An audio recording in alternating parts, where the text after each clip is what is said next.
Time now for French Connections, our weekly look at the intricacies of French life with Florence Villeminot. Hey, Rochelle. Flo, good to have you. Now, many viewers have been curious about France's healthcare system, a system which has a reputation for essentially being high quality, for being widely accessible and also affordable. And French people are very proud of their healthcare system that was granted or crowned best healthcare system in the world by the World Health Organization in the year 2000. Now, this publicly funded system is similar to other systems in Europe, whether it's in Belgium or the UK or in Germany, but the French system, Assurance Maladie, is an object of international fascination, particularly in the US. During the whole Affordable Care Act debate, France came up time and time again as an example or a counterexample. All right, well, the French healthcare system isn't just generous, it's also incredibly wide-ranging as well. It's a mandatory system that's universal. That means it covers all legal residents. Any French resident over the age of 16 has one of these. This is my extreme close-up of my carte vitale. It's a health ID card that has come to symbolize healthcare in France. And, it can take some time to get one, but it's really easy to use once you do. You just show up at your point of care and you swipe it, and it contains all the details of your rights to medical treatment and refunds, which are very generous here in France. Let's take a look.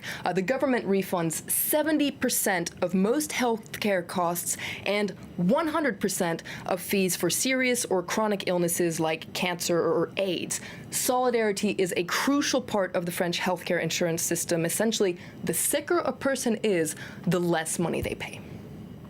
I can vouch in saying that the carte vitale is very difficult to get hold of. I spent a lot of time, but once you have it... Holy Grail. It's the Holy Grail, it is indeed. The truth of the matter, though, Flo, is that the French healthcare system isn't as expensive as it is in other countries to begin with. And that's because the government participates in setting what it considers fair prices for appointments, procedures, and drugs. And since the government covers the entire population, it has a lot of bargaining power to keep prices low. You can see it here. This is the cost of visiting a general practitioner here in France. That's been this price since the 1st of May 2017, 25 euros, and 70% of that will be reimbursed. Now, some doctors do charge more than 25 euros, for instance, specialists, gynecologists, heart doctors, etc., but you'll never see the dizzying prices that you see, for instance, in the United States.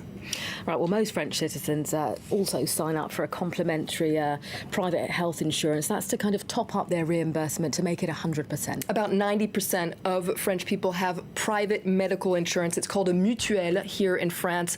They mostly get this mutuelle through their jobs, and it essentially covers things that isn't covered by the state. For instance, going to the dentist or getting new glasses, etc. And if you've spent any time in France, you've probably heard about the mutuelle because competition is quite tough between these different mutuelles, and so there are advertisements everywhere, at the cinema, anywhere, on TV, etc. And the jingles tend to be quite creative. Let's take a listen to some of them. Maïf, assureur militant. Efficace et pas cher. C'est la meuf que je préfère. C'est la meuf. Zéro tracas, zéro blabla. MMA, those stay in your head all day long. Now, what's interesting is the reputation of French healthcare being 100% socialized is wrong. It's actually a hybrid system between public and private, and all this is very advantageous for patients. Just listen to this pharmacist. Here we have a prescription for about 55 euros. National health insurance covers 34, private insurance covers 21. The patient doesn't pay a thing. Customers say the pharmacy is the only place they can leave with a full bag without spending a single euro. Well, Flo, the question is, if people effectively don't have to pay for their health care, or at least they pay very little, who's paying for it? Well, national health insurance is financed by taxation and participation from workers and employers. Essentially, everyone pays into the system, but they get a lot out of the system. The problem is that the system has been struggling to stay afloat in recent years for several reasons. Rising unemployment and an aging population means that less money is being pumped into the system, but France spends a lot on its on public health care, essentially. 11% of GDP. For instance, French doctors are known to prescribe a long list of medication, making France one of the highest consumers in prescription drugs. I'm sometimes amazed when I receive a prescription of all this medication. I think I can't possibly need all of that stuff on the list. All right, but recent governments have put in place measures to cut spending. France is still facing a towering deficit. The figures are quite extravagant. Let's take a look at the figures from 2016. The healthcare deficit came up to 4.8 billion euros. That's the lion's share of something known as the trou de la sécu, a very important concept here in France. It's our word du jour. The trou de la sécu is the massive deficit of France's wide-ranging social protection program called Sécurité sociale, translated as social security, but it's much more wide-ranging than the U.S. social security. It covers healthcare, but also pensions, generous family subsidies, etc. Now, critics say the system is hemorrhaging money. It has been getting smaller over the years, and it's a very tough system to reform because French people are very attached to it. It's an extraordinary system, even if we take advantage of it a bit. Well, some people do, but we're so lucky it exists. We're lucky to live in a country with Social Security.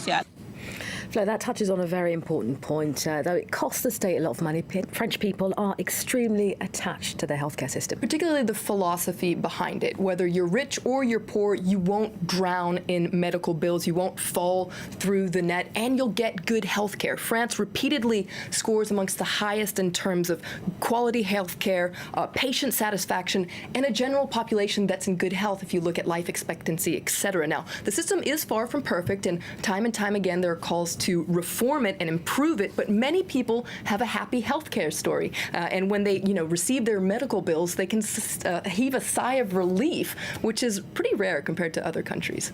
Absolutely. I can think of a few happy medical stories here in France.